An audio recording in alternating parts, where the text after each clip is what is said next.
Bonjour à tous, c'est Fred, j'espère que vous allez bien. Je suis ravi de vous retrouver une fois de plus ici. Aujourd'hui, on va voir ensemble une nouvelle tactique. J'ai créé un 4-4-2 à plat et je suis sûr que ça va vous plaire. Alors pour ceux qui ne sont pas au courant et qui n'ont pas encore vu la vidéo précédente sur le 4-2-4, voici comment je procède.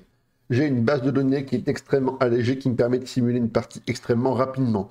Je prends 3 équipes, en l'occurrence pour la vidéo, j'ai gardé le PSG et j'ai changé, j'ai pris Strasbourg et j'ai pris Lens et on va simuler la même saison 7 fois de suite de façon à comparer les résultats et à entrer les données sur un tableau Excel. À la fin de la simulation, ça permet d'avoir des résultats en fonction du nombre de buts marqués, les buts encaissés, les points et le classement, et de voir si la tactique fonctionne avec les équipes qu'on a sélectionnées. Voici comment la tactique va s'organiser. En gardien, nous avons un gardien libéraux soutien. Son but sera de jouer un petit peu plus haut, de façon à récupérer le ballon dans le dos des défenseurs pour le passer à ses coéquipiers disponibles à proximité. Sur le flanc droit de l'attaque, nous avons donc un latéral offensif soutien qui lui va apporter son aide de façon extrêmement périodique aux joueurs situés devant lui, à savoir un ailier attaque.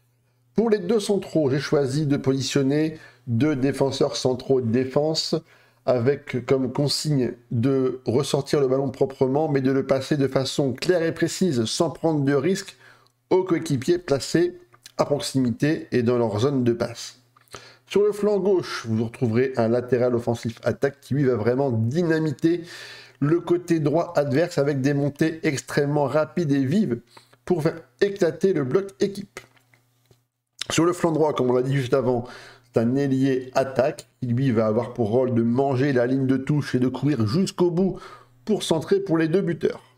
Pour la perte de milieu de terrain, on va retrouver un duo avec un mezzala soutien qui lui va prendre le demi-espace entre le défenseur central adverse et le latéral gauche de façon à créer un surnombre et semer un peu le trouble et la panique dans le camp adverse. À côté de lui, on aura un joueur plus défensif qui va justement contrebalancer les montées du mezzala, puisqu'on va retrouver un milieu récupérateur défense qui lui va devoir récupérer le ballon et le passer quasiment immédiatement et systématiquement vers les joueurs les plus créatifs de l'équipe.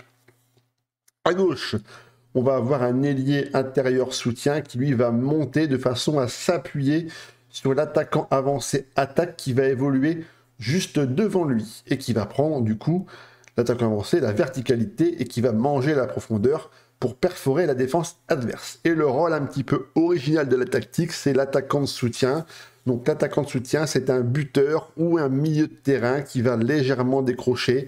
Ça sera le point d'appui de votre attaque. Attention, il ne participera à aucune action défensive. Son rôle, c'est de rester devant et de créer des espaces et de créer des brèches pour les joueurs qui vont combiner et qui vont se faufiler à côté de lui. Faisons maintenant un point sur les quelques rôles importants de la tactique. Pour la perte de buteur, bon, l'attaquant avancé maintenant vous connaissez, joueur capable d'apporter de la profondeur, de la verticalité et de conclure les actions. Donc un joueur plutôt rapide, bon en appel de balle, en décision, en sang-froid et en finition. Pour l'attaquant de soutien, c'est un attaquant qui doit savoir conclure les actions, marquer des buts, mais aussi orienter le jeu pour ses partenaires qui seront lancés. Donc un joueur qui soit bon à la finition, mais également dans le sens du jeu collectif et à la création d'occasions pour ses partenaires. L'ailier attaque, un joueur rapide, vif, endurant, qui va pouvoir répéter les efforts, mais surtout excellent en centre, car il va centrer énormément. Le milieu de terrain récupérateur, un joueur vif, petit, capable aussi de tenir un match entier, bon balle au pied pour pouvoir passer le ballon à ses coéquipiers qui seront placés devant lui, à ses coéquipiers qui auront donc un rôle plutôt créatif. Les deux centraux plutôt solides, bons dans l'anticipation, le marquage, le placement, parce qu'ils vont être extrêmement hauts sur le terrain et il serait dommage qu'ils soient pris souvent dans le dos de leur défense. Du coup, essayez de trouver des joueurs qui ont à peu près entre 14 et 15 de vitesse et d'accélération. Pour les consignes individuelles dans la partie sans le ballon, on demande donc à nos joueurs d'évoluer le plus haut possible à la fois pour la ligne d'attaque et pour la ligne de défense, le but étant vraiment d'asphyxier et de priver les joueurs adverses d'une relance propre et simple. On demande un pressing déclenché beaucoup plus souvent, on demande aussi d'empêcher les relances courtes du gardien de façon à le forcer à faire des relances longues pour récupérer la défense. Le ballon dans notre défense, et on demande aussi aux joueurs de s'engager beaucoup plus, d'avoir un impact dans le jeu et de muscler le jeu comme Robert l'a fait en 98. Vous l'avez compris, en transition, c'est donc un jeu de contre-pressing. Dès qu'on perd la balle, on doit se ruer sur l'adversaire pour tout de suite lui imposer un marquage et lui imposer un pressing tête qu'il va bégayer dans la relance. Et surtout, dès qu'on récupère la balle dans notre camp, on se projette tout de suite devant et immédiatement, de façon à faire des contres absolument ravageurs pour prendre à revers la défense adverse. Pour les relances, des relances plutôt courtes au pied vers le meneur de jeu. Donc le militaire récupérateur et le mezzala vont souvent décrocher pour récupérer la balle. Mais si le goal n'a pas de possibilité, il pourra aussi relancer sur les centraux ou sur les latéraux. Vous remarquerez qu'on a une mentalité qui est équilibrée de façon à limiter les prises de risque et à pouvoir s'adapter selon le type d'adversaire que vous allez rencontrer. Pour les caractéristiques des passes, c'est normal, un rythme plutôt classique, ni trop lent ni trop rapide. On trouve le juste équilibre dans la création et dans la vitesse du développement du jeu. On demande aux joueurs d'être plus expressifs de façon à favoriser la prise d'espace ou le décrochage selon justement leurs possibilités et leurs envies. On leur demande également de travailler énormément pour jouer le ballon dans la surface, pour trouver des coéquipiers lancés dans des bonnes positions. Pour les centraux, on va leur demander de sortir le ballon de la défense, c'est-à-dire de remonter légèrement balle au pied pour amener une pression supplémentaire encore sur l'équipe adverse. En revanche, on va demander à nos joueurs des doublements extérieurs à gauche, c'est-à-dire que l'ailier intérieur soutien va attendre que le loft attaque à gauche monte pour le décaler et amener des ballons dans la surface, pour amener justement un surnombre dans la surface. Et à droite, en revanche, l'ailier attaque va attendre que le mezzala passe pour le lancer en profondeur dans le demi-espace. Vous allez voir, on voit souvent le mezzala dans la tactique prendre la profondeur avec son ailier qui sera légèrement derrière lui. Donc surtout pour les tests, soyez quand même extrêmement indulgents parce qu'on positionne les joueurs sur le terrain de façon un peu aléatoire. C'est l'adjoint qui met les joueurs à chaque match. Ça veut dire que sur certaines confrontations, c'est pas forcément le meilleur joueur qui va avoir son poste de prédilection. Donc parfois, l'ordinateur va faire tourner l'effectif et on peut par exemple avoir, je dis une bêtise, on peut avoir un Fofana qui va jouer soit mezzala, soit militaire récupérateur, ou Openda avec Lens qui va souvent évoluer justement en attaquant de soutien alors qu'il a toutes les qualités pour évoluer en tant qu'attaquant avancé. Donc les résultats sont bons, mais ils sont forcément perfectibles si les joueurs que vous utilisez dans la tactique ont justement leur rôle de prédilection et leur rôle favori dans le 11 titulaire.